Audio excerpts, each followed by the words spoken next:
Well, only on News 5 this morning, some nurses in Ohio are not getting paid because of bad paychecks. Yeah, it caused one local mom to lose her house. The car could be next. News 5's Sarah Finney following the story for us this morning. So Sarah, what's the reason for this delay in their pay?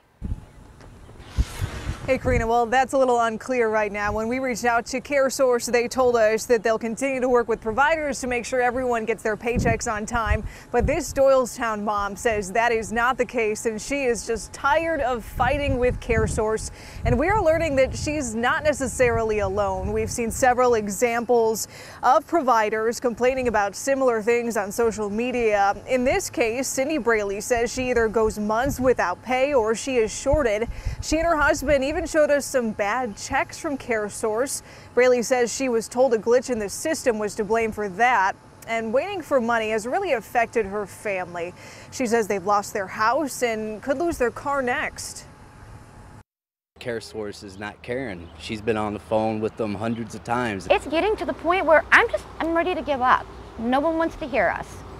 And you know, it's not just me. There are other providers with children who are just trying to make it in this world. And we checked with CareSource. They tell us that the check issue was not because of a computer issue and that they don't comment on individual cases, but it will work to solve the issues. Live in Cleveland, Sarah Finney, News 5. All right, Sarah, thank you. 5:03 is the time right now. Have you heard what the mayor of Cleveland said? Well, his controversial comments are getting a lot of attention. They're about his political opponent.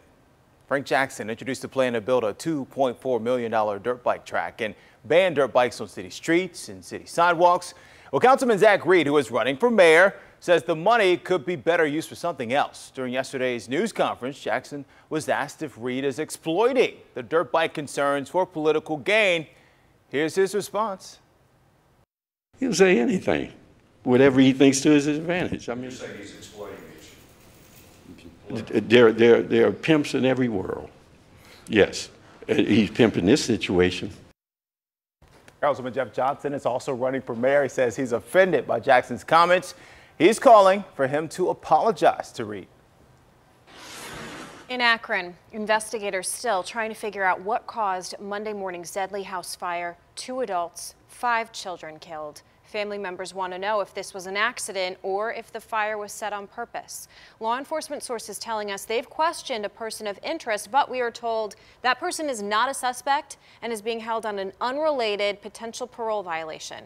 Investigators expected to release a preliminary cause by the end of the week.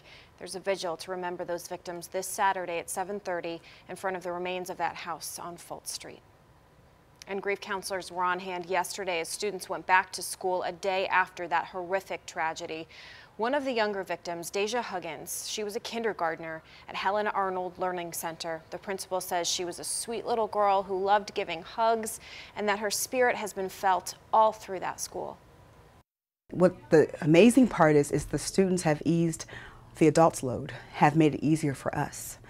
Saying, remember when Deja did this, and going back to things that she had did that were happy times has made all of us have a better day today. So it's amazing what students can do to brighten up their teachers' days. And to celebrate the 6-year-old's life, the school is having a Deja Day this Friday. Students and staff will release butterflies in her honor. Now, an E-Team exclusive.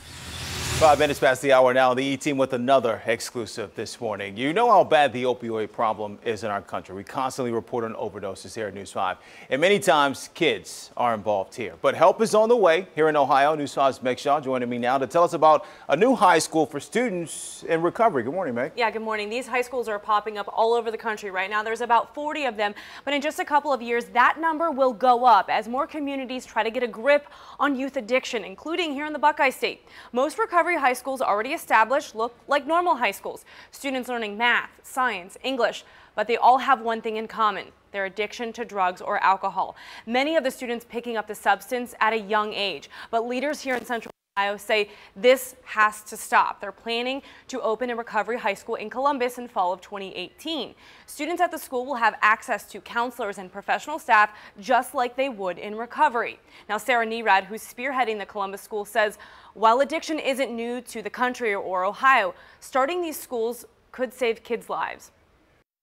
With the opioid epidemic, it's just gotten a lot more attention than addiction has up to this point. Like, it's one thing if your kid discloses, I'm drinking and smoking pot. It's another thing when your kid comes home and says, I can't stop shooting heroin. Wow, that's shocking to hear. This is a statewide problem. So this is in Columbus, but what about Northeast Ohio? Yeah, I've talked to folks in Akron and Sandusky both who want to put some plans into motion. Just yesterday, there was a meeting in Akron where parents and kids who were affected, they attended this meeting and they are looking for answers. They want to start their own schools in each of those communities.